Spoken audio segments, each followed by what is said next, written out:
Hello welcome back. So after a long time ನಾನೊಂದು mini vlog ಥರ shoot ಮಾಡ್ತಾ ಇದ್ದೀನಿ and it's like H&M haul ಅನ್ನೋ ಥರನೇ.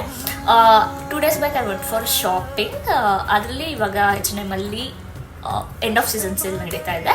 ಸೊ ನಾನು ಟಾಪ್ಸ್ ತಗೊಂಡು ಬಂದಿದ್ದೀನಿ. I want to show you guys. This is the first top, actually crop top ಥರ.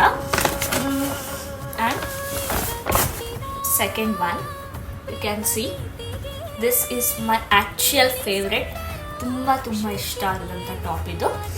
And this is fourth one. ಇದು ಕ್ಲಾತ್ ತುಂಬ ಚೆನ್ನಾಗಿದೆ ಆ್ಯಕ್ಚುಲಿ. ಇನ್ನೊಂದು ಟಾಪ್. ಸೊ ನಾನು 5 ಟಾಪ್ಸ್ನ ಚೂಸ್ ಮಾಡಿದ್ದು. ತುಂಬ ಆಪ್ಷನ್ಸ್ ಇತ್ತು, ಬಟ್ ನಮ್ಗೆ ಈ 5 ಟಾಪ್ಸ್ ತುಂಬ ಇಷ್ಟ ಆಯಿತು. ಆ್ಯಕ್ಚುಲಿ H&M ಅಲ್ಲಿ ಸೇಲ್ ನಡೀತಿದೆ. If you want to go for a shopping you can go there and you can buy it.